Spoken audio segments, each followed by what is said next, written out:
recognize. Make my way into your mind, just to know what you knew. Restless every time we start locking eyes.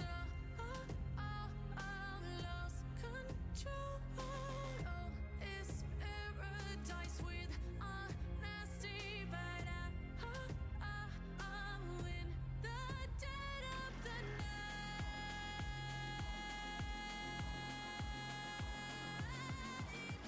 Let the darkness take control.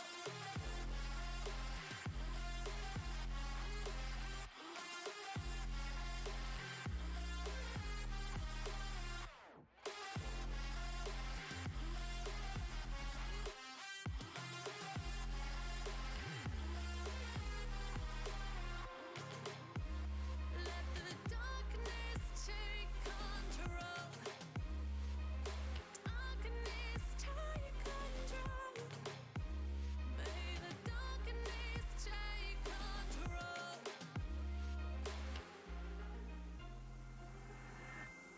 Take me in the smoke, breathe me in and let me go.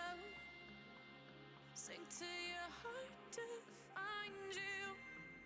Open up your eyes till you're blinded by the lies, so you can see what you do. Restless every time we start locking eyes. Lost control. Oh, it's paradise with honesty, but I'm in the dead of the night. Teardrops on the floor. The pain is over. Feel the darkness take control.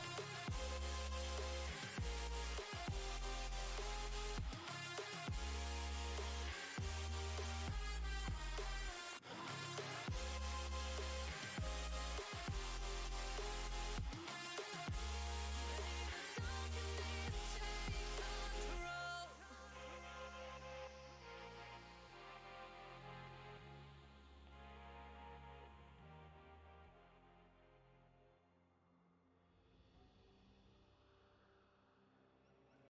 I've seen you.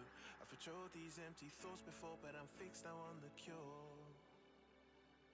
I'm holding on to the last rock on the mountaintop, and I'm begging for your love. Do you remember the type of folk we used to be, and the simple souls we used to see? Do you remember a fallen man with no escape? It seems he lives in yesterday. If you play the way, well, I forgive you once again.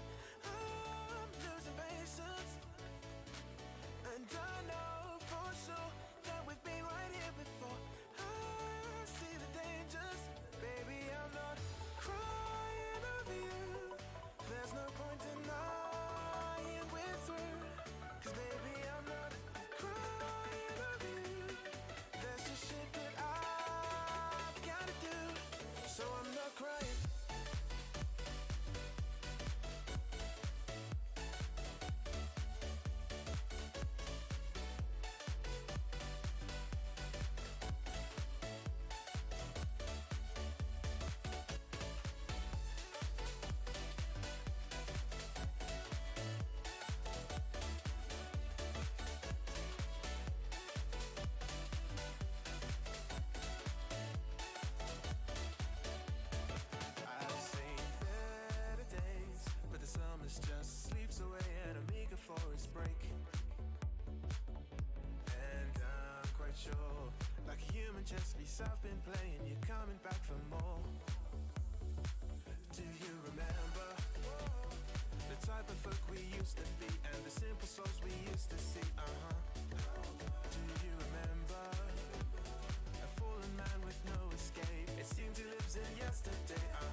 Well, hello there, ladies and gentlemen. Thank you so much for joining us this wonderful Tuesday evening. My name is Kyle Corvus. Crow Coco the Dragon, due to work, will be joining us just a little bit later. But for game number one, you got me and just me. We're repping the League of Legends t-shirt. We got Nautilus. We're ready to see some games. It is the round of 8, aka the quarterfinals, where we now have George Mason University, the Patriots, out of Virginia, looking to take on Simon Fraser, the Clan, coming out of Canada.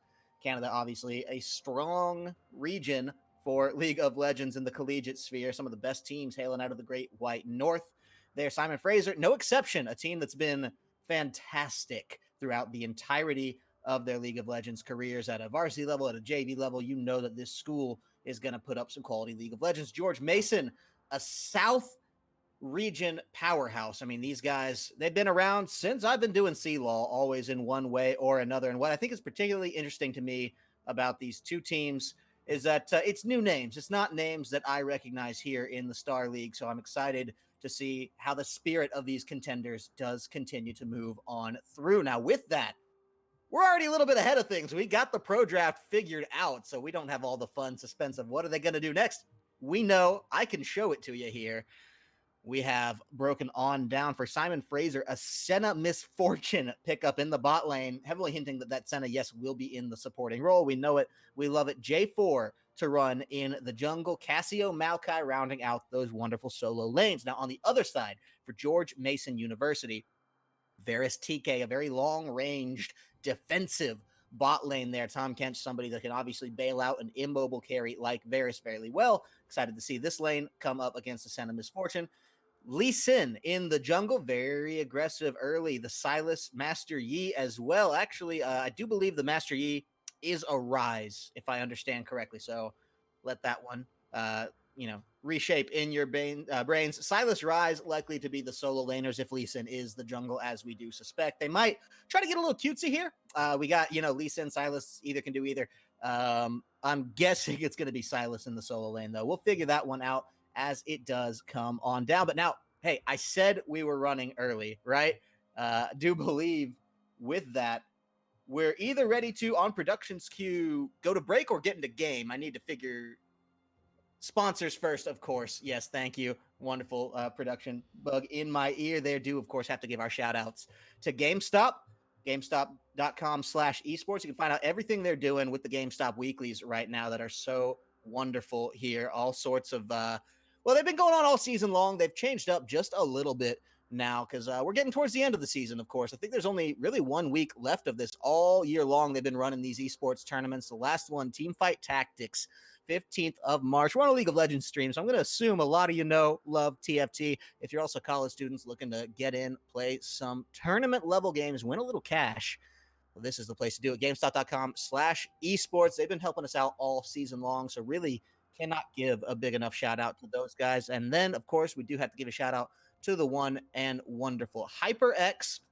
These guys have been a wonderful sponsor to us for the back half of the season, going as far as to sponsor our peripheral needs throughout the rest of this split going on through. So huge shout out to HyperX. If you do need a new mouse, if you do need a new keyboard or anything in that echelon, please consider HyperX, because some of that does go back to CSL at the end of the day, help keep these collegiate esports on the air. And with that, I believe we're ready to go ahead and get into game number one.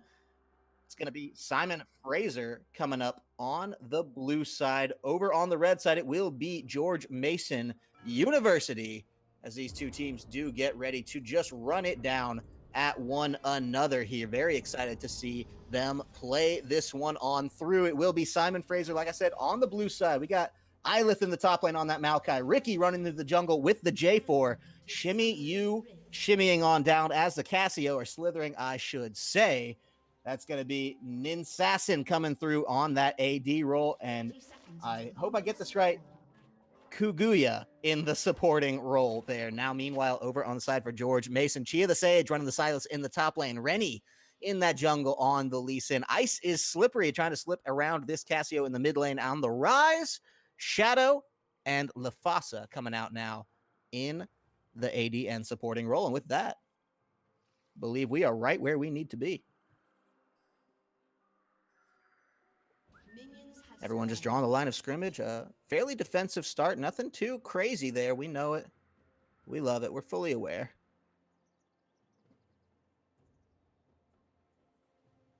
This is pretty common at this level of collegiate play. For the most part, this is what you kind of tend to see. A lot of players at this level are not going to want to, especially here in the playoffs, really mess things up level 1. So you get to see the pretty defensive starts. Occasionally, if a team's feeling bold or they've scrimmed against them or they know kind of what their opponent should be coming to the table with, you'll get some people that are looking to cause some fun level 1, but nothing too crazy this far around. Blue buff start, safe side start for both junglers, but J4, Ricky, not getting the leash here is what's curious to me. They're just riding lane, ready to rock and roll on this one. They want the early aggression, and what else do you expect from a Misfortune and Senna lane? I mean, that's just pretty lock, stock, and barrel, all things considered. Top lane starting to trade fairly even as well. Everything just kind of quiet on the Rift to start. I expect composition-wise, that's going to be okay for Simon Fraser here. I mean, these guys, blue side, they really do have, I think, the advantage of being able to play a little bit more at their own pace. You do have a little bit of power spike dictation coming out now if you are the likes of George Mason that you have to adhere to. But meanwhile, in the mid lane, we got a gank coming down. Isis Slippery can't slip his way out of that one. That's first blood coming on right into the hands of Shimmy Yu. Ricky doing an immaculate job to make that one happen for himself and get right back to jungling. Very much like it. They're going to have to burn the teleport as well down now, something that's obviously going to hurt as they do try to get further into this game. Rise, a very roam-heavy kind of mid lane, or somebody that you want to be able to teleport down to that bot lane to get those early ganks rolling. Having to use it for yourself now just to make sure you don't fall further behind in CS, an area in which you're already losing, not to mention down the kill. That one hurts. This is a huge pickup for Simon Fraser.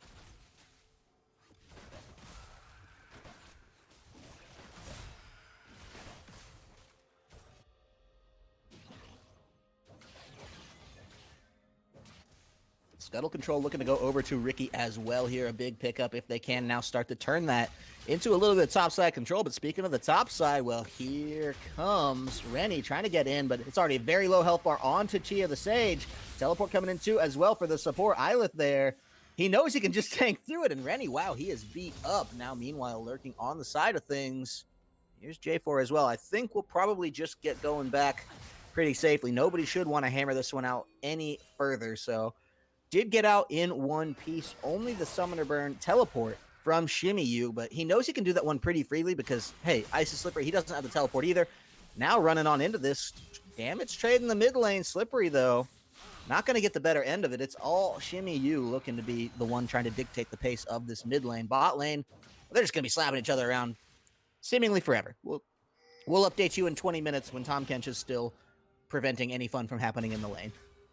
Now, meanwhile, top side, this is the noodle fight I'm a little bit more interested in. These health bars are low. Now, they do both have their flashes. They both have their teleports, but I really like what I'm seeing in that both Chia and Ilith are happy to just lose huge chunks of health over these CS, right? They know they're going to dish it back. They're not afraid to take the damage. They're not afraid to give the damage.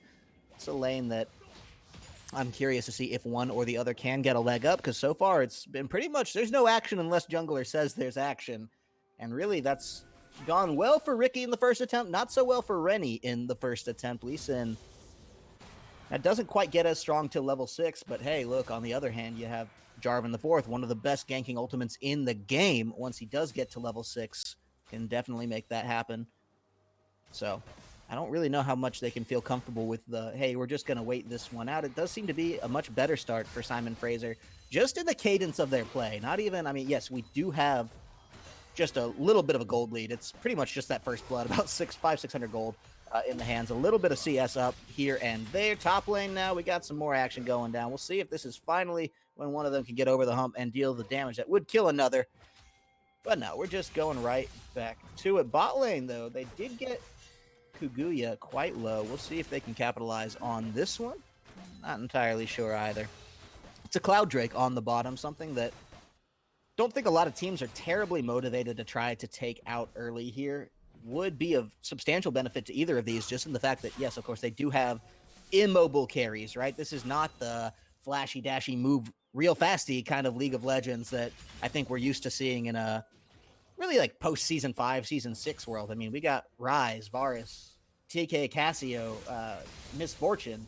I mean, these are people that just really don't have a ton of maneuverability throughout, and they're kind of the powerhouses of their team's damage. So Cloud Drake, I think, for those rotations would be incredibly beneficial for either of these teams, even if it's not going to be a Cloud Soul on the map, even if we're not going to get 3 of these things. Just the one, I think, will help in time. And we're starting to see a ping on it.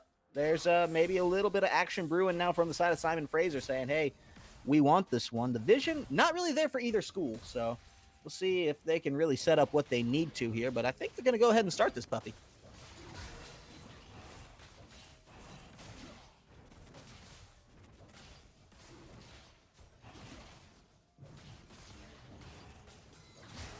Doesn't really seem like anyone on the side of George Mason is really aware. If they are, they don't seem to super care. That one's just going fairly uncontested, even unwarded, top to bottom. And unless my eyes deceive me, I do believe it's going to be an Infernal Drake coming up next on the docket here. So that means we're either going to get the Ocean or the Mountain Rift. I think those are definitely my 2 favorites. I think for either of these teams, if the game is going to go long, they would be happy with either of these Drakes. The Mountain going to be so impactful for the likes of a Misfortune, for the likes of a Varus, who, when it comes to taking towers, you know, they're very competent marksmen. They're very good champions in that regard, but the speed, obviously, you definitely want to have it. I think more so in the case of Shadow on this Varus here, someone who could take towers very effectively if it does come down to that.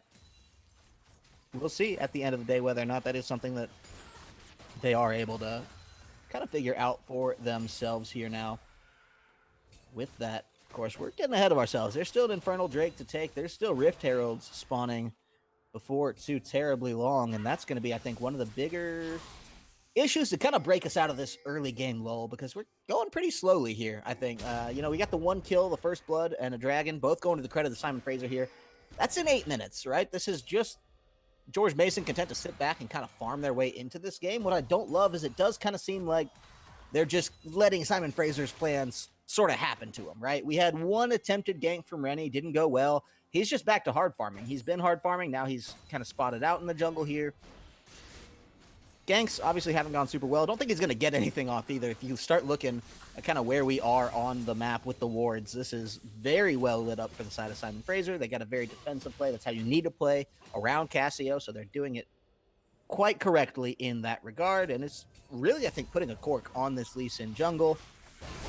Gives Ricky the... Oh, but hang on. We got some action in the bot lane. This is coming down. It's already a kill out. Lafasa, though, he's going for broke. He knows he has to try to get a kill here. Doesn't even pop the gray shield. That's just the double coming out absolutely massively now for Ninsassin. That is not the start you want.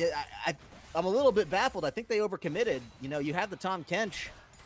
He did burn the flash. Varus dying with flash up as well. It just feels like a little bit of a miscommunication there. Shadow thinking he could go for broke, thinking he could make it happen there, and it's all now the Ninsassin game. Already had the BF sword. Curious to see now what else those 2 kills are going to add to the wall up there. And it is the Warhammer, it is the boots, while the Rift Herald is now the new target, the new topic coming out. George Mason, they want to find that one for themselves, but it is all Simon Fraser doing it. And, ooh, yeah, I don't think Lee Sin can get in for the steal. It's a good delay, good route up, and Maokai actually buying enough time. Could Ilith make this one happen? A kill onto Rennie. Here's Tom Kench. There's no excuse to die here. Yeah, please. He escorts him out. They know it. They're not going to chase it. All that to say, 2 more kills and now a Rift Herald in the back pocket of Simon Fraser. This early game, it went slow for George Mason and they weren't able to capitalize. Now you start to wonder, is this slipping away from them? SFU looking really good here to start this one off. So we'll see if the clan can keep that momentum going.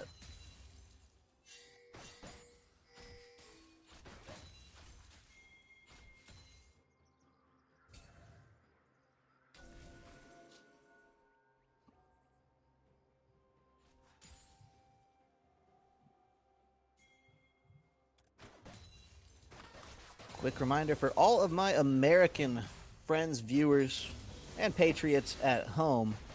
We do have the primary elections going on right now. Please consider registering to vote if you have not. We'll get off the soapbox here for now, but it is an important topic and an important, I think, time here in our great nation now. Obviously, all the momentum nationally is looking good for Canada here. Simon Fraser, they're the ones winning this League of Legends game, and that's the real contest at hand. Not too late for George Mason to make a comeback in this one, but they really do need to find a way to staunch some of this bleeding here. They're not looking very good throughout the early game, and Varus, Ryze are two particular people that you just don't love when they fall behind. They can certainly claw their way back in. I think Varus especially from a distance perspective, Ryze from a wave clear perspective, but they do need a little bit more agency, and getting the Rift Herald popped on your tower here, that's going to take 2 plates for sure. That's just not ideal. Now, meanwhile, over the wall, here's Shimmy, you finding Shadow. That is perfectly done from the Cassio. And now Rennie and Ice, they're feeling kind of boxed out of getting back to their own tower to defend here. What can they do? There's a Cataclysm coming down. That's the bullet time. It's coming huge as they're going to be able to find more out of this one. Isn't knowing enough as now the Senna finding kills onto Rennie. That's just not ideal. Tom Kench was not there to able to help the team out, and now just having to back off of this one. 12 minutes in, 6 kills down, now a 4K gold disparity. Things just looking better and better for Simon Fraser. Lafasa, I think this is the Sharks circling. We do have a teleport coming in. This is going to be from Chia the Sage. Can the Kane get there in time? The Silas, I'm sorry, wanting to find his way in. First turret has gone down, and it's all for naught. Where's the Tom Kench? There he is. He's going to eat him up, but it might just be a double down onto this one. Chia actually might live for this one. Are you kidding me? He's trying to get out, but now Shadow, what are you doing running on back in? That's just not ideal. He's going to be taken out, dispatched quickly, and not ideal pathing either from Chia. He's trying to get out of this one, but I think Simon Fraser, they're just plugging all the holes on this one. 9-1. They do lose an assassin. That is a powerful shutdown, and it does go to the Silas. But man alive, at what cost? What have they lost? It is bad, because now the Infernal Drake coming in to supplement that first tower take. Huge use of the first Rift Herald. Great fight one across the board. I do believe that was an unofficial ace coming out. Man. The mountains rise now. They're going to be favoring Ninsassin and Kuguya. Should they be able to keep this momentum going, secure those Drakes, they're going to love it for this composition. And it almost seems like a foregone conclusion with the amount of pressure and power that Simon Fraser is able to put on here. I really haven't seen anything from George Mason yet that leads me to believe they're going to be able to stop this effectively. It's just not going perfectly for them thus far. They do have a couple considerations. You know, their farm in the mid and AD roles staying fairly consistent. They're down the kills and the tower gold, and that's where I think it's going to certainly hurt the most.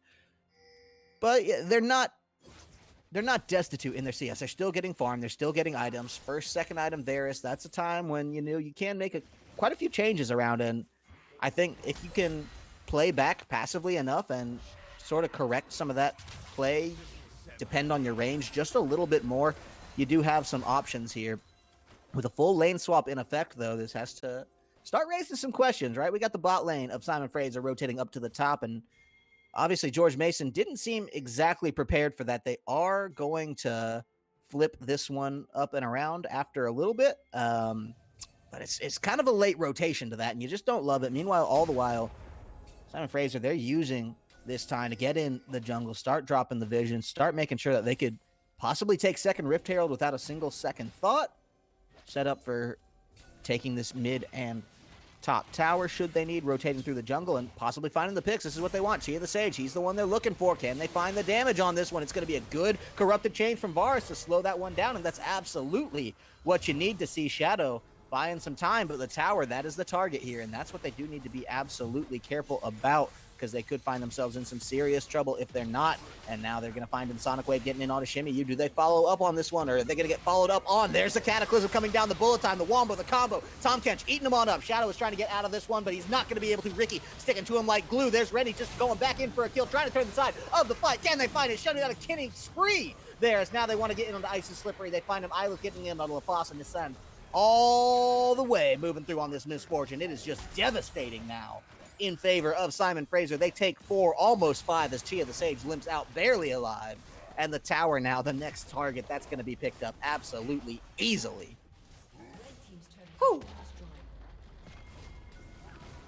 Expecting some backs here. I'm expecting Simon Fraser. They're going to want to reset some pressure here in that mid lane. Let top and bottom bounce, catch their breath, and start looking for the second Rift Herald.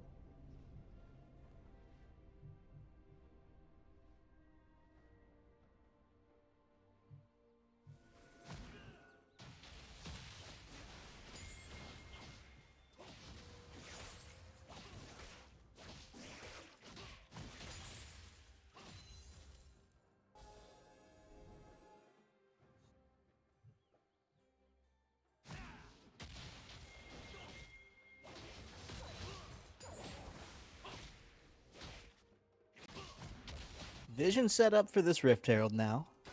Trying to find their way onto... I don't exactly remember how much time we have until that next Drake spawns. It's in the... Oh, no, yeah, we have it there in the bottom right, of course. Love that feature. Forget that it's there sometimes. But Rift Herald, that's the one that they're going to be looking for here and now. Trying to get themselves this one down early enough. They used the first Rift Herald, I think, to quite a great advantage. The second one, we'll see if they're able to make something out of it in the bot lane. You got the jungle, you got the mid, so you know that there's just no contest for this one. Does go over completely free.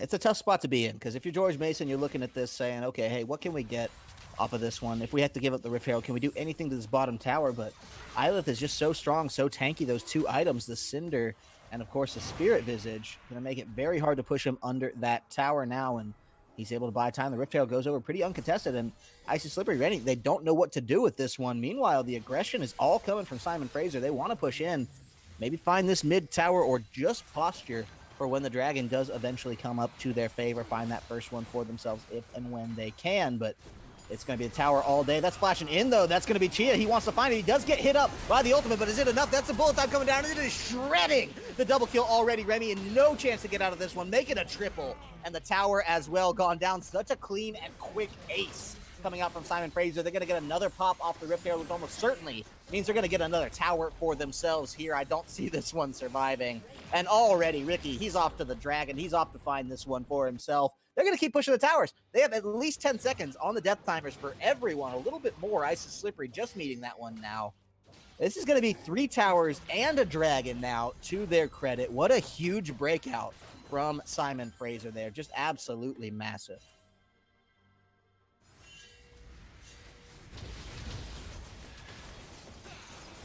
Ooh. Tough situation to find yourself in if you are... yeah, that hurts. Tough situation to find yourself in if you are George Mason. They're going to get that kill back. That's going to feel pretty good for themselves. Dragon finally does go down. Ylith just caught out a little bit there, and I do like that George Mason was pressuring a little bit hard to go for him there. I mean, the triple TP coming down, obviously, it's a lot to burn for that. But getting the kill, it just does show, hey, look, we're still fighting back. We're not out of this one. We're trying to get something here, and I don't think the viewers at home, thankfully, can see the chat there, but, you know, we do have a little bit of self-trash talking coming out from Ninsassin, so do love to see that one. Hello, ladies and gentlemen. We are joined by the one and only the wonderful Coco, the Dragon, back from work here to help call some League of Legends for us tonight. Coco, how the hell are you? Oh, I am doing wonderful. It was raining here in California. It's been a little bit of a nice, like, relaxing weather. And nice change of pace, especially going into this best of 3 series here for CSL. Absolutely. So I'd say if you are just joining us, but I know you are just joining us. Yeah. We're right in the middle, 19 minutes, 45 seconds into this game, and LaFossa's getting absolutely destroyed. Supportal combat, but there was some backup as Kaguya, I'm sorry, that one's always tripping me up, does pick up that kill for himself there fairly nicely. On a rampage, 17. Oh, Rennie's in trouble. Yeah, no. He's not getting out of this one. That's going to be a huge not even cataclysm. Flag and drag coming in. Kaguya comes in, takes the kill away from that one as well. The Senna. Why not bring the Senna online, right? Yeah, and I think this is actually, like, throughout this entire game, just watching, like, sort of catching up throughout it, it's a perfect example of how you want fasting Senna to go in this bottom lane, with Ninsassin and Kaguya just absolutely dominating, rolling it over, making the enemy bot lane is 0 and 10 consecutively. Sure, they have 6 assists, but when you have all that damage and all the gold, that is just immensely in your favor. 12,000 gold in the lead now with Baron being taken. It just shares like this message of, all right, let's just try and cross this game out of our minds for GMU and then look for a reset and a turnaround into the next game. Yeah, I think that's probably where your mentality is at if you are George Mason at this point. It's been a rough 21 minutes for yourself here, and it doesn't show any sign of really getting too much better. You're on your back legs. The inhibitors, they're in the eyes. You got one exposed. Another one in the top lane, only a tower left to defend it, and the pressure is just building everywhere. This Baron up squad going to be able to just shred right through this inhibitor. They do have the Mountain Drake helping them out with that as well. The wave clear, they have the champions for it, but they're just not in the right position on the side of George Mason. This one taken out, no problem. Yeah, the slowing the damage as much as possible, making sure this wound that is just massively open tries to like staunch the bleeding just a little bit and keeping it on point. Sort of keeping practice and preparing yourself as well for the next game while the entire squad here is just absolutely dominating, Yeah, keeping on the blue side. Like you just look at how much damage just one Cassiopeia snake does to this inhibitor. Just like whack. Like 10% of it is immediately gone. yeah, it's foul. I mean, they're just chewing right through. They don't even need the top lane. I think they're just going for broke on trying to They're get the going for kills. They want the win. They want it now. That's the bullet time coming through, and this is going to find anything on the kill front. Tom Kent's doing the job, but Ricky is there in the meantime. The turrets are going down. Now, Icy Slippery doing what he can to try to hold this one back, but Shadow taken down on the back line. It's traded out by Kaguya there. Ricky as well, dead on the line here, and it's only Isla, Ninsassin, and Shimmy trying to get this one through, but they have the damage. Ice is Slippery. Ooh. Does he survive this? No, that's Ninsassin, but trading the life back. That's almost 1,000 gold in shutdown. 890 or so on the ticket there as LaFossa taken very low. Shimmy going to take that one out, and I think they put up a valiant effort, but there's nothing George Mason is going to be able to do for this one. That's going to be both Nexus towers. That's going to be the Nexus. They come through, and game number 1, it's all Simon Fraser, baby. Yeah, and this is what you expected out of Simon Fraser, though, right? Like with their dominance performance in the regular season, moving into those playoffs, and it's just this series is for them just sort of a speed bump. Don't do anything suspicious. Don't go spicy and cause some hiccups here and there to where your errors will like really show and your weaknesses in your teams. So playing it safe, playing it casual, and this is the comp that you exactly want to see it on, a traditional style front to back composition. You've got the Maokai, the Jarvan going in, and then having that mid to long range backup from Shinyu and Kaguya just tearing people apart, and then Ninsassin really just reaping the rewards from it as well. So for them, do like completely usual programming for them for this next game. And for George Mason, try like spice it up just a little bit. Try and find those pocket picks, like find something that you on yourself will be comfortable in defeating your opponent in a very fashionable manner. Have fun with it. Well, we'll see if they can do it. It is, of course, a best of 3 series, but now George Mason's playoff hopes pushed to the absolute maximum. Everybody wants to be attending those finals, wants to be the one hoisting the cup, so to speak, this year. We'll see who it is going to be. Simon Fraser looking good to start this one out, but can they keep the momentum going? We're going to take a quick break, and when we come back, we'll get all the answers in game number 2. Baby, I'm not crying of you. There's no point denying we're through. 'Cause baby, I'm not crying of you. There's just shit that I've gotta do. So I'm not crying.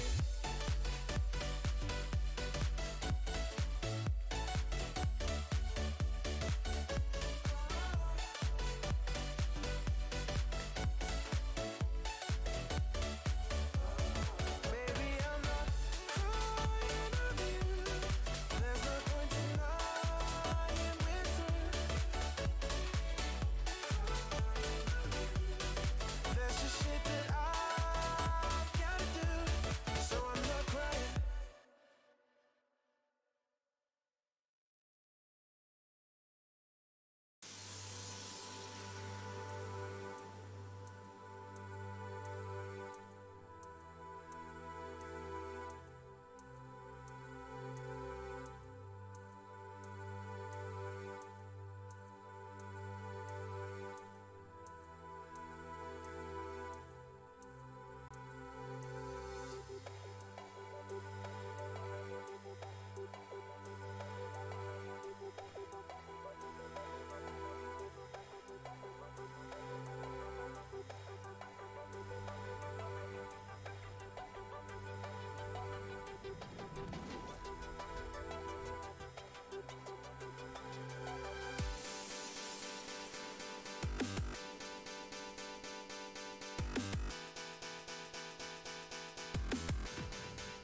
Well, thank you for sticking with us through the break there, ladies and gentlemen. Now, here on the cusp of game number 2, it is going to be SFU. Simon Fraser looking to close this one out. Can GMU hold it back? That's going to be George Mason. Now, on to the blue side of things. Simon Fraser over on the red side, trying to hold this one back. And, well, we already have the pro draft for this one sorted, so we won't be breaking it down all, quickly, and or we will be breaking it down quickly. We won't be breaking it down pound by pound. We're just going to look at the overall composition here. What's picked, what's banned. So we know George Mason, they didn't want to deal with the Casio or the Jarvan. They did change their bans to take that one out for this time.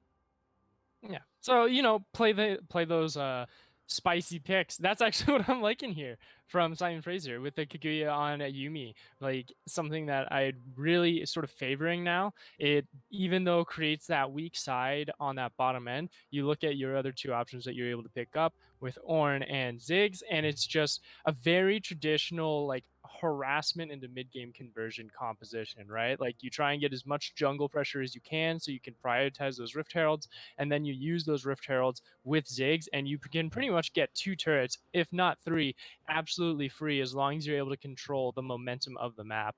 And then, of course, on the other side, with our fellows on blue team with George Mason, I'm liking the spicy Yasuo Gragas, but And it's Malphite. something like in Malphite, sure, but that's when it's something where you're putting too many eggs into one specific basket, right? Like, yeah, you can get the knockup, you can get that security for the Yasuo comp, but you don't have that capability to actually lock everyone in that same place. This is where, like, for me, someone like the set to help set, like, to actually sort of bring everyone to that point where Gragas and Yasuo really get that big giant red button instead of having to not only synchronize with a visual and like audio cue, you have this really huge visual cue as well with those additional audio cues to support it. So it's something where it's going to be very niche for them to pick it off, but it's like you have so many tools, like it's going to be difficult to really mess it up.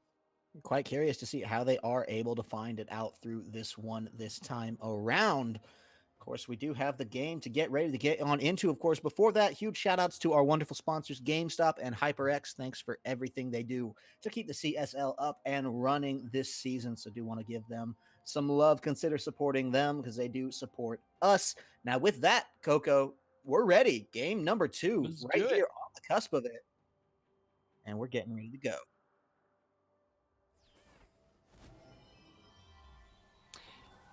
And so yeah, like what I mentioned with this composition with this game is like you want Simon Fraser to just do that mid-game conversion with the Rift Heralds, really abuse that factor, and it's going to upset a lot of the early game strategies that also George Mason is going to be trying to do, right?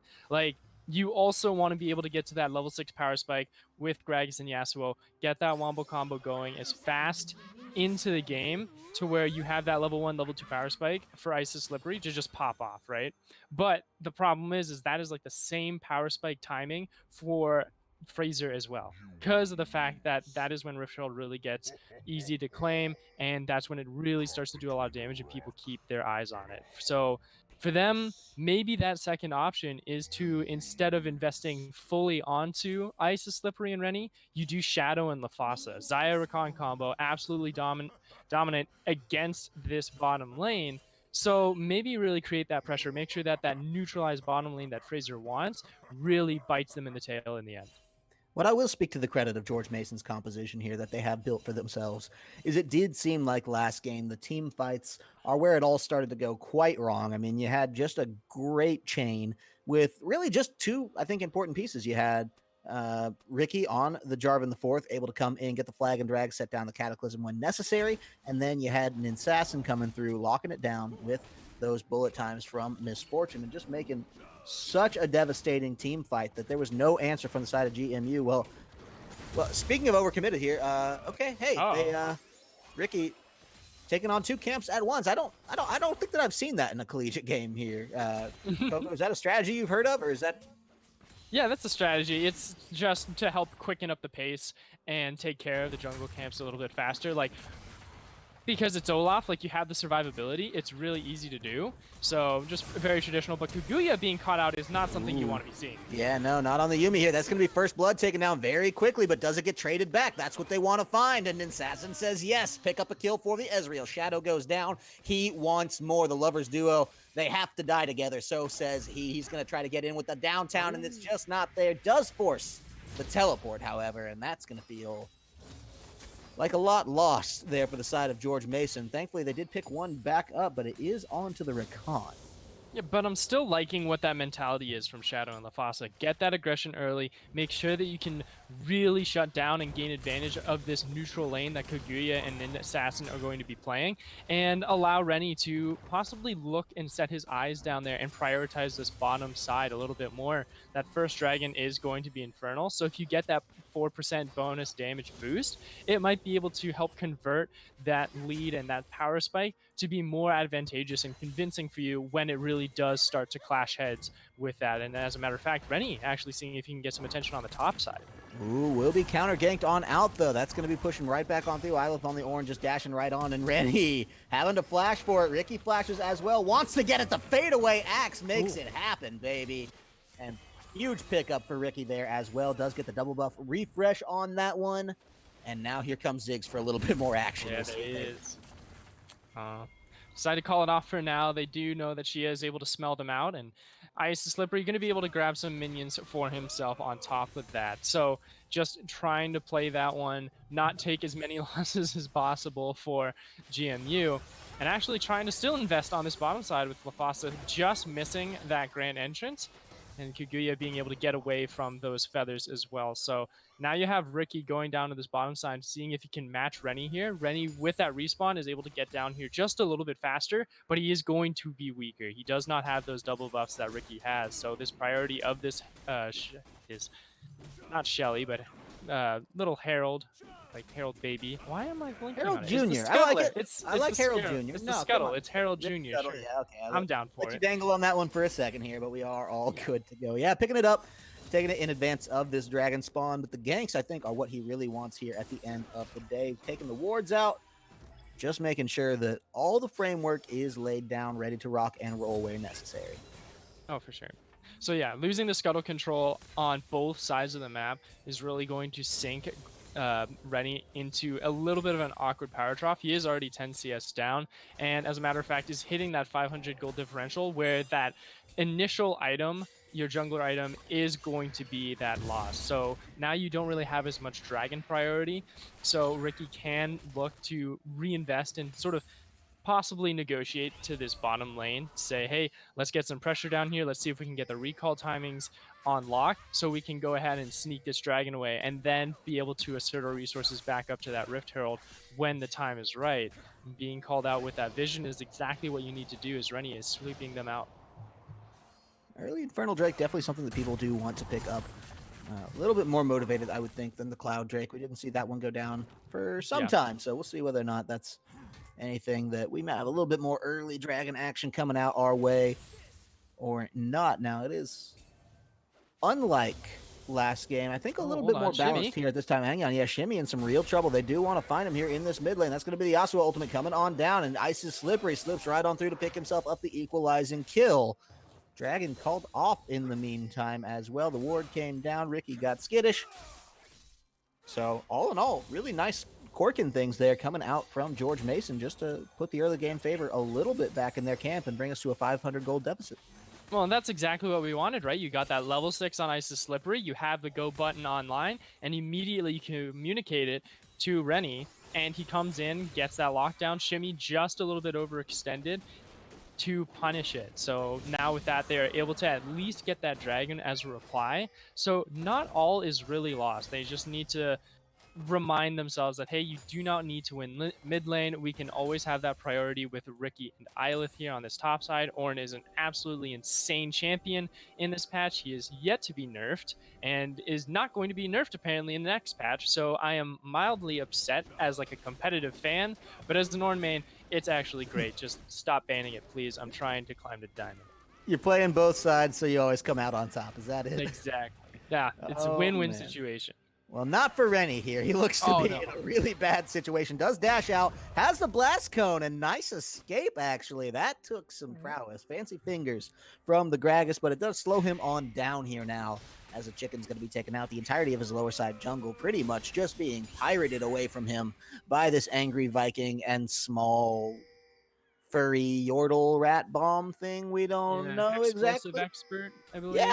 Yeah, you know what? That he's first and foremost a leading explosive expert, and that's how his legacy shall remain. Shimmy Yu coming through, trying to get a little bit more out of this one. Not the same mid lane control that we saw out of him last game. He was very ahead in CS on that Cassio.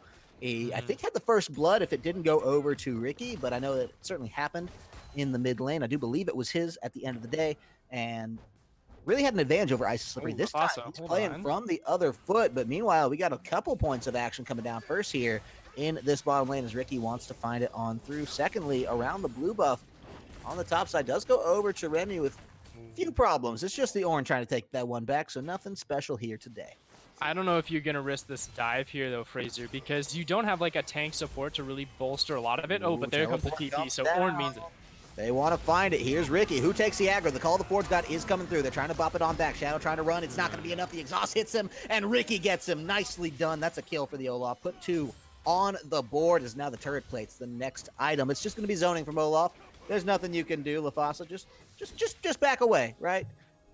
Yeah, just gotta back away. Play it safe as it is. Shadow, unfortunately, used his ultimate a little bit too early. It's fine to take that first hit, but hold on. Shimmy actually getting ulted himself. Yeah, off the wind wall at this point. Here's Ylith as well. Can they get in on a slipper? He flashes for this one. Self-bomb, dashed out of just at the edge. I mean, that's a pixel, baby.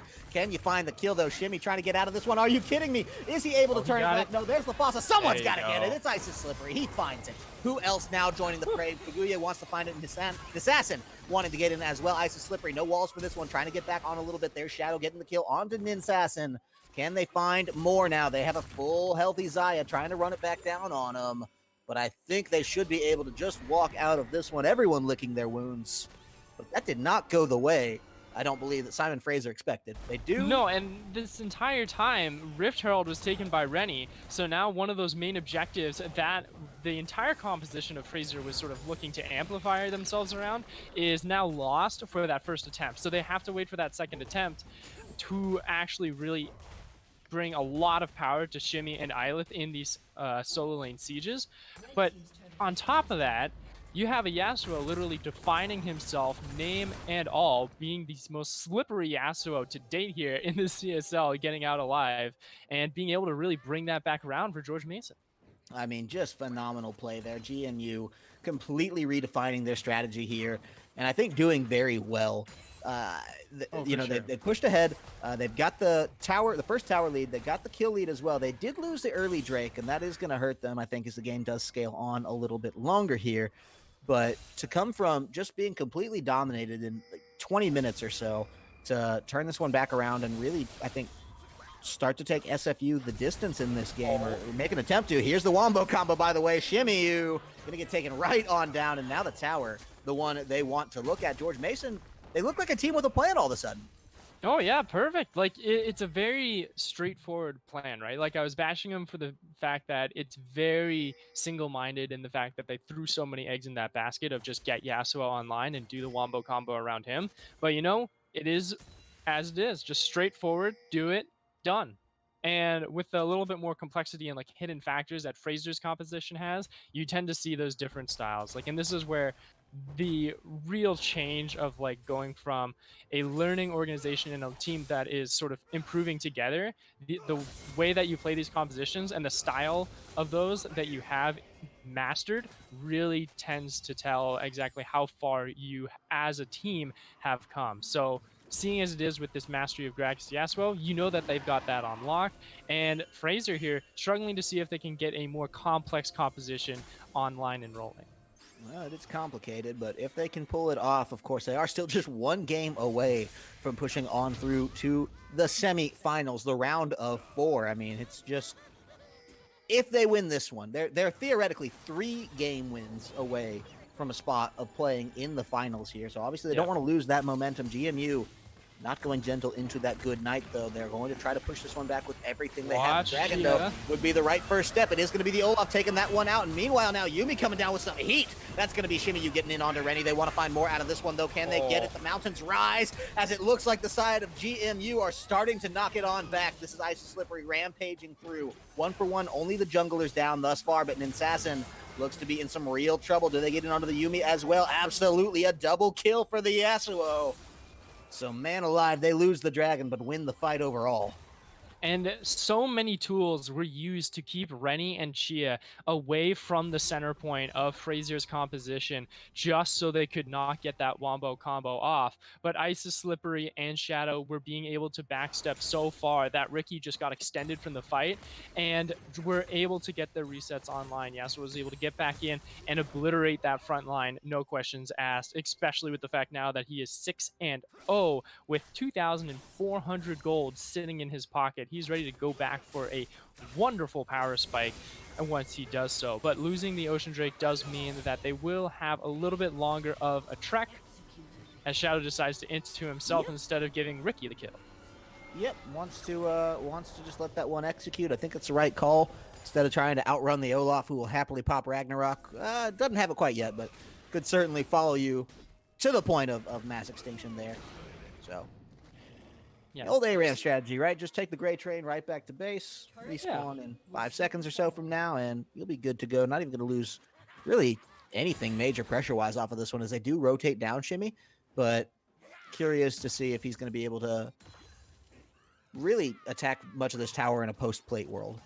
Yeah, so now here for Simon Fraser being on the back step, or on the back foot as it is for the first time in this series, is a question of, okay, so the complex win conditions that we have, we're not being able to really get them down on lock. But the actual sort of safety pin for them is that they have extremely great wave clear, and they can peel very well. But, you know, the one person that can't peel well is Island. No chance to get out of this one. Chia the Sage getting the kill for that one. On to the Malphite. Happy to just get one on the board for himself there. Now will help, I think, just get a little bit of that tank survivability that he's going to need to build when it does come time to really just be the frontline initiator on those team fights. Now, they did lose a tower for it there. 1-1 in the turret race overall. Bot lane taken away now. George Mason does not have that to fall back on. Simon Fraser's top lane turret is the one taken out. So I'm curious to see. They were very quick to lane swap last time around. Oh, here's actually Yasuo going in the mid lane. Wants to find Assassin. And can he get it? That's going to be some great peel. Make it from Kaguya there to slow things down, change the aggro, and absolutely steal a kill away from Ice Slippery. Put a spike right back into him as well. Huge play coming up from the bot lane duo of Simon Fraser. Yeah, just a little bit too much ego there from Ice Slippery, and they were able to claim it so well. If he just waited a little bit more, he would have had that Ignite online. It had just come up just 2 seconds ago. So that might have been able to secure him a kill and at least a 1-for-1 trade. But that's the peeling capability. That is the other big point, and the simple mind that Fraser has in their composition. They have wave clear, and they have a lot of poke. They can shoot you from afar, and they have the tools to make sure that they're always in that distance. Problem is, it's a lot harder to use that offensively than they do defensively. So on that side, they still have a hill to climb. Yeah, all the same, I'm sure George Mason still finding it pretty offensive here when it does get used against them this time around. 2.5k gold in the lead for him. About 4 kills. Still down in the Drakes, as the Mountain Drake going to be a Mountain Rift for the second time now in this series. Both games looking that way. Rift Herald, second one, hugely contested, I would assume. The vision is down, and it is favoring ever so slightly the side of George Mason University, as they do have the wards in the pit. But Simon Fraser, well, if it starts to go down, they will notice it, and I'm curious to see which teams elect to make a priority out of this one. It still seems to be everyone's primary objective is, hey, you know what? Let's push the waves, let's get the farm, and let's get damage on these towers. And that feels like a fine objective when you're in the turret plating stage of the game. And now just you kind of wonder, okay, should they be on to bigger and better things? What objectives are really important to contest at this point? Because the team fight of George Mason is, I do believe, what's threatening Simon Fraser off of that Rift Herald right now. They're saying, look, you know what, we want to make sure we're not going to get wombo comboed with Chia the Sage on the Malphite, with Ice Slippery on that Yasuo. But now they've shown themselves bottom. Yeah, go they flag. could go for it. This is exactly like this is the play to make though for Fraser. Like George Mason, I feel like they could have actually prioritized this Rift Herald because, like as you said, they have the team fighting capability. They can take whatever neutral objective they want, but giving over this Herald plays more into Fraser's win condition pockets. So now they have that extra tool to apply pressure where they need to, and maybe the Ezreal ultimate will steal something away. Doesn't, but you know, it's just to make sure that you have vision on that side to know where the rest of GMU is and just act accordingly. They immediately go onto that top side. Sure, they have Shimmy U on that off lane just to sort of control and temper the waves that Icy Slippery is constantly trying to throw in, and that's probably the most appropriate thing you can do at this point. You can't leave Ioth on his own on that Ornn because he will just be focused down and bring the attention of Rennie on there, and it'll open up the map even more for GMU. So now it's just that waiting game of, okay, what is the next objective that GMU needs to play around to where you can drag all of Fraser into a team fight? And what ways can Fraser sort of maneuver around that possibility and make different options to where they can find? And really, it is keeping sure that you have the side wave control so you always have that man up when those scenarios do arise. You know, I do believe just buying a little bit of time for Simon Fraser is not the worst strategy in the world, just because of the fact that they have so much fantastic wave clear on this roster, and really the siege is not fantastic as is coming from the side of George Mason. They don't have kind of a long range AD like a Caitlyn or someone that can just But set their up diving and capability attack. is insane. Oh, yes, most certainly, most certainly. So I do think the longer this goes on, Simon Fraser, they're going to be happy to have it, right? They have a Ziggs, they have an Ezreal. Just keep giving these guys farm. Look at the farm on Ezreal, 172 to the 126 of Shadow there. Still a kill ahead as well. Like, yes, it looks like across the board, GMU very much ahead, but it's really just the Yasuo that's doing better in pretty much every capacity. Yes, he's 50 farm up. Yes, he's 5 kills up. He is the only one. And they do have enough damage on such a squishy champion that Simon Fraser can make the seemingly impossible happen, get that shutdown, and turn a fight very quickly, should it come down to that. And in the meantime, they're happy to wait, they're happy to look, try to get a pick, and just keep clearing these waves. Oh yeah, for sure. Like, you have 1,500 gold lead on Ninsassin compared to Shadow, where really everything else is sort of neutralized out, and then it's the 2,000 gold lead for Icy Slippery, as you were mentioning. So, look, as a matter of fact, here we go. Chia the Sage going in. They want to find it. This is going to be a huge ultimate coming down onto Ninsassin. They want to get him down, and that's going to be so close, but they do find it. Rennie does eventually get that one, trying to push on through now. Ezreal dead on the back line, but that's going to be Gragas as well. Shimmy, you getting in on LaFossa now. Ice is Slippery very low. Can he get out of this one? Because he's got a lot of angry members of Simon Fraser coming at him like a freight train. Shadow doing what he can to stall. And I think they'll be able to back this one off quickly there. But GMU on a fight they initiated come down 3-2. Yeah, and it was all the fact that Shadow was actually not in the vicinity to reply for that fight properly. They needed to hit the go button, yes, but they went in to a point where there is enough backpeel and there's not enough damage on the side of GMU to actually make it a full effect. Like, if you throw in Shadow there, you do not see any of the members coming out alive outside of, like, maybe Ioth on Ornn to survive that dive. But because of that lack of that Xayah, because you have the lack of that sustained damage, that is really where they started to fall off. And Ice is Slippery, he doesn't have that massive advantage just yet. And he is at his power spike too. Like, he has at Phantom Dancer, Infinity Edge. This is as strong as Yasuo is really going to get until he gets that last Whisper to tear apart Riki and Ioth as fast as possible. That does seem to be the goal here. Those are the two that he needs to chew through in order to get to the squishies, the Shimmy, Ninsassin, and Kaguya. I think he still definitely wants revenge on this Yuumi for the embarrassing first and only death he suffered at the hands of some fantastic support Peel. So we'll be looking for those things as it does come on down. Now, I do want to see a little bit more coordination coming out of GMU. You kind of touched on it on the head there that, yes, Shadow was not where they needed to be. Chia the Sage did take a couple full seconds in before the rest of the team did seem to follow up as well. Obviously, you had the Yasuo ult coming very quickly, but I wanted Rennie to be there just a tad sooner in addition. We'll see now whether or not they can kind of reform this, get a little bit tighter. And I think the trick there is really hitting the perfect engage without broadcasting it from 10.5 miles away, right? Oh, hey, here's Gragas and Malphite running at us. I wonder what their plan could be, right? That's where the ward vision comes in. That's where you need to start kind of priming out that jungle a little bit, getting some good vision down behind, like making sure you're clear standing in raptors and so forth.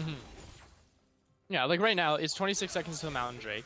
Get a deep vision in. You have some control wards on that bottom side of the Dragon Pit to where Chia can actually come in and teleport and get that surprise gank. But now you have LaFossa getting caught out. The rest of the team is trying to come in. You have like a lot of pressure sort of being separated and dividing the members of GMU right now. But here comes this TP.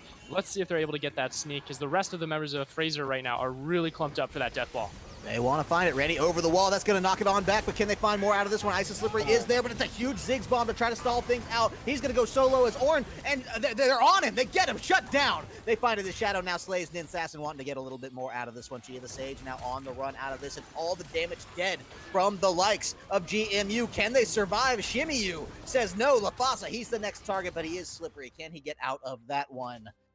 3 dead thus far, and only the Lovers duo surviving, but the Baron, the next target to be the lookout now from Simon Fraser.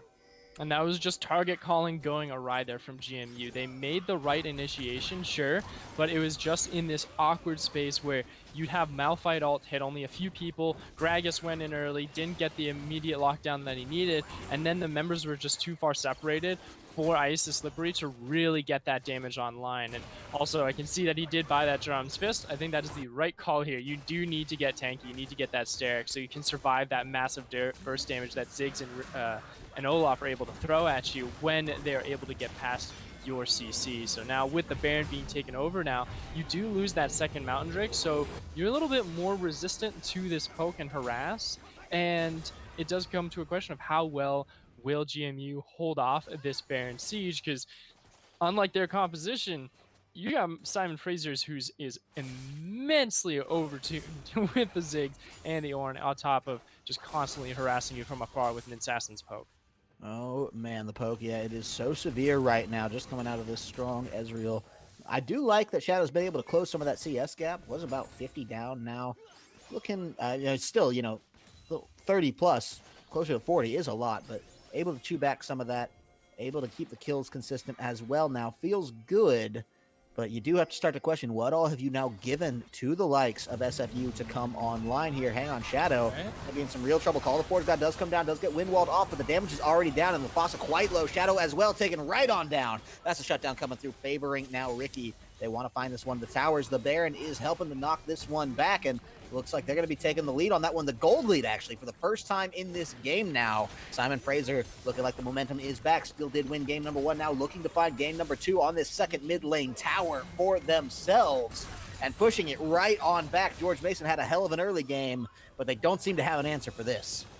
No, it's going to be really hard to try and defend this. You don't have any ADC. Oh, but there's the combo. There you go. That's going to be the combo. They're trying to come in, but it gets interrupted. Ice and Slippery does get an assassin down, but what more can they find off of this one? He is quite low, and Ilith has a health bar. That's going to be Shimmy getting taken out, though. He will trade his life for it. Is there more to come off this one? As LaFossa's over the wall, Ricky trying to do what he can with a little bit of health that he has, but it's all Ilith on the peel there to try to stall it back. Shadow very healthy, trying to come in, trying to get more, but LaFossa is already dead, baby.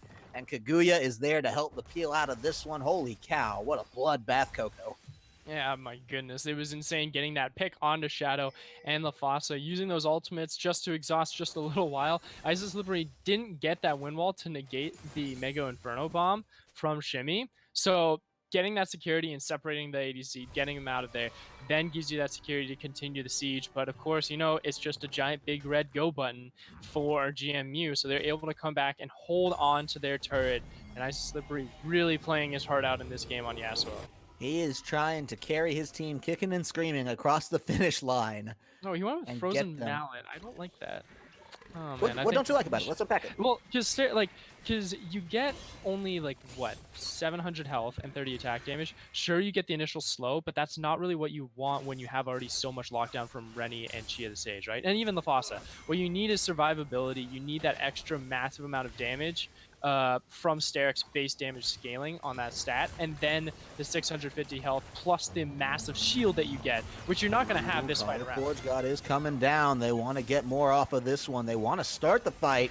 It's now the likes of SFU looking to pick a fight with the team fighting composition they spent so much of this game looking to avoid. They believe they're strong enough at this point. Now, I am interested in closing out the discussion on Ice and Slippery's Frozen Mallet, because it does seem like that's kind of the item you might pick up if you don't trust your team's engage as much, or if you really do feel Yeah. like you're the one having to do it all on your own. He's got a good support structure, but this is where GMU definitely needs to come together as a team and work as a cohesive unit like they did in those first few minutes. LaFasa has to be so careful. Exactly. Like, this isn't split pushing Yasuo. He's not trying to just chase people down and keep them in lock when he catches them off guard so he can continue that strategy. This is team fighting Yasuo. You need to survive this initial burst damage, and you're not going to be able to wind wall everything. So having that massive steric shield as well, when that damage gets through, keeps it even more advantageous for you to help sort of regen your health back up and stay in the fight even longer. And of course, you know, Steric Gauge at this point too would also be giving you about the same 30 attack damage as well. So it's just more of a valuable item at this situation and this scenario that, for me, you know, you look at the rest of your team, Shadow has just gotten to that point where he is able to provide that damage on Xayah with Essence Reaver and Infinity Edge. But if he even steps out just a step too far, if Xayah gets just an inkling of damage from Shimmy or Ninsassin, he's as good as dead because of the amount of lockdown that he's just getting in trouble with, because Ricky is just running straight through all of GMU. Yeah, Ricky doing a very good job. It's no wonder he's the kill leader, has fewer deaths than most people on his team as well. And so feeling very good about this engage should they want to find it. LaFasa, that's the knockup. They're trying to get more out of this one, though. Ilith coming in with the call of the Forge God. Wants to pop this one up. And they do get in on Ice is slippery. That's not ideal, baby. And he is shut down with no support whatsoever. This is a go button if I have ever seen one. Yeah, this is just terrible news. They just dropped this massive carry that they have of Ice is Slippery, and now you're him down. Now they're separating you apart. Ricky can totally take this one. Just let this dragon go. It is not Soul. Kill these three members of Shimmy, Assassin, and Kaguya right here. Oh, like, they're going to lose an taking down inhibitor for this. Like, and this is just poor communication here. Like, just trying to figure out which objective to play around. It's okay. It's not the Soul. Just kill these members. Make sure that you have a stable base. And now you don't. You have lost that mid lane inhibitor. And it's just around 30 seconds until Baron. So now you have super minions coming in, crashing in onto your base. Someone has to attend to it. Luckily, it is the shortest lane, so you can get to Baron fairly quickly. But in the end of it, what else are you going to be gaining if not just like vision control? You know, you can't hesitate there. George Mason, backs are against the wall. One game separating them from, 5th through 8th place. Now to looking to hopefully push that on to 3rd, 4th place minimum, if not further glory. That's what they're all playing for. But Simon Fraser, they've battled back the better half of the second game here, and obviously securing the first game as decisively as they did, putting them in a cushy position anyway. This has got to be where the real pressure does start to get to you. So Ice is Slippery. Kind of feels like it's all on his shoulders here. 9-4-3 on this Yasuo, leading everybody in farm. He's 42 CS ahead of the next closest person in the game. That's just insanity. Yeah, it is insane, to be fairly honest. Like, how much he's farmed, how much damage he has. Like, right now, at this point, like, GMU, they need to find a pick. They need to catch someone out. I think you just have to full-on invest. Like, finding those resources specifically to make sure that you can have people choked out. Now, the fact that Fraser is playing confident, you might have the window to do so. Like, here's Ricky running straight through all of your jungle. You could punish to catch him, but sure, there is Ioth as well, who has that mid-range engagement of Ornn, is going to be just continuously giving free stats over to his team. Just gave over that new upgraded Luden's Pulse. So now you have massive damage coming out from Ziggs, even more, especially with Leandri's Torment, which will amplify his damage even more. And this massive front line of Ioth and Ricky, you can get through it. There's no problem with that because of the fact that Chia and Ice can just literally just teleport to that back line. And here comes that teleport, as a matter of fact. You just need to take down Shimmy and Nissen. Ninsassin, though, doing a lot of damage to LaFasa here. They're just going to send 4 members after him. Why not? Use the bomb to secure. Didn't even need it. No assists coming through for the Ziggs. That's okay. The support out of the picture for another 35 seconds. What else can you find here? A Baron? A top lane inner tower? More picks, perhaps? The world is SFU's oyster at this point, and that's such a daunting pick to lose. Now, they do have to send Rennie back the long way as well. This tower going to be in so much trouble here as they're just continuing to push back the forces of GMU. They're going to take a tower. They might group up for another one here. They could have another inhibitor in their sights, and that could be absolutely devastating if they are not careful. Yeah, they got 5 seconds till LaFasa. I don't think you push for that extra turret. You just go straight back, prioritize this Baron once more. You look at the vision that you have in the jungle as well. You know all the avenues of approach that GMU is going to take to try and get to you. So with those ultimates also back online, Mega Inferno Bomb is ready once again. You can team fight. You can fight once more. And here you go. GMU has to press that go button to try and fight this one off. They need it. This is the last-ditch effort where you have to make your stand. There Can't it give this one is. up, and that's a huge engage. Can they get more out of it, though? Kashimiyu over the wall, and then Sasson with a wonderful pause there just to hold his life just a little bit longer. Doesn't matter. Isis Slippery going to go down now, though. Ricky trying to get in onto the back line of things. It's going to be a Gragas ult that's just not there. The rest of the team, well, they were chilling in the pit. They weren't with the damage over on the other side. Ricky, can you turn this one back? LaFasa is going to go solo. Min Sasson still feeling pretty healthy on the back line here, and that's the big story. Chia the Sage in some real trouble. We've already lost Shadow. It's only Rennie. It's only LaFasa if Chia goes down here, which he will. As they do pick that one up. Can you hold the rest out of this one? It does not look good as the flank is coming in. Here's Ezreal, and there goes LaFasa. He is absolutely gone, just like the hopes now for the rest of this GMU team, just like the playoff chances, because Ninsassin, Kaguya, I think they can push through this one and take it the distance. And with the small gap that GMU was able to make against SFU, they were not able to close it out. With the safe security that they have from Ezreal, the wave clear from Ziggs, and the dominant play from Ricky and Olaf's jungle, they're able to take this one in a 2-0. That's going to do it. They're going to push on through now to the semifinals for themselves. George Mason had a glimmer of hope, but Simon Fraser, they were like the Goonies. They never said die. Pushed through in that second game, pulled it back from daunting circumstances, I would say, and at the end of the day are now moving on to the semifinals. I'm sorry, round of 4. Yeah, semifinals. So the best you can do is not get a bronze medal, get that fourth, and at least take a prize home at the very most. And being in the top 4 still means a lot for these teams, and going in for that would be something that, for me, Simon Fraser, I think would be pretty happy with. And George Mason, for this series, you're coming in as the underdog. You're able to catch them off guard, get the better of them for just a little while, at least take that one home and say, hey, we were able to really bring them and contest them into that final game of the series. But in the end, just learn and develop. You did really well with that Yasuo Gragas. I was pretty impressed by how well Isis Slippery and Rennie were able to execute that. But it's just fine tuning, and maybe next season they'll be able to come around. But all in all, GG to both George Mason and Simon Fraser. And obviously, we do definitely want to thank them for making themselves available for the stream this evening. College players have a pretty tight schedule to adhere to, so we never take it for granted when we do get to broadcast their games in a capacity like this. So obviously, yes, huge thanks to both Simon Fraser and George Mason University.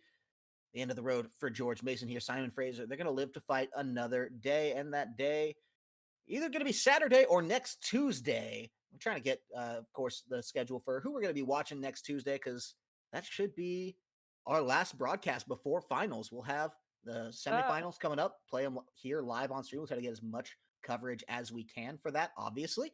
That's going to be coming down our way at least this next Tuesday. That'll be March 17th, St. Patrick's Day. Also, Corvus's birthday. You decide which is more important. Please come celebrate with us here at the CSL. That'll be 6 p.m. Eastern, or 6 p.m. Pacific, 9 p.m. Eastern. Do apologize with that. We are going to close out the stream. Of course, do want to give some shout outs to our wonderful sponsors first. If you've been watching, you've heard their wonderful names, but we just can't shout them from the rooftops enough. That is going to be GameStop. You can find out everything they're doing with esports at GameStop.com/esports for their weekly tournaments. Well, we're towards the end of the season. Like we said, there's only one weekly tournament left. It's Team Fight Tactics. You're on a League of Legends stream. We hope you like TFT. If you like TFT, if you're in college, get your friends together. Try to win this one. You might just be playing solo. That's what TFT is. You're by yourself, right? So you don't even need a team. Get in, get involved, play, try to win a little bit of money there. All that information, GameStop.com/esports. Now, obviously, huge shout out to HyperX as well, our peripheral sponsor for the back half of this year. If you do need a new mouse, keyboard, or any sweet peripherals, do consider HyperX, as that does help the CSL stay online. And kind of some of that goes back into the collegiate esports that you know and you love. Teams like GMU, teams like Simon Fraser, these are the guys benefiting from it at the end of the day. Independent casters like me and Coco, we're the ones. It's not just this, faceless, organization of college esports. It's very real, tangible things, players, students, people participating. So obviously, huge shout out to HyperX for keeping all that moving and grooving. With that, do believe in record time we're going to be saying goodnight here. It's 10:12 or 7:12 if you're on the Pacific Coast. I mean, that's a quick one, Coco. It's crazy. I didn't think I was gonna be able to go to bed before 8 o'clock, but Are I'm you gonna be going able to to. bed before 8 o'clock, Grandpa? Probably not. Okay, yeah. 8 a.m. is what I'm really talking about. I'm going to bed before 8 a.m. Oh, love it, love it, love it. Well, with that, ladies and gentlemen, we do have to say good night. We look forward to seeing you next weekend. Until then, take care. Next weekend.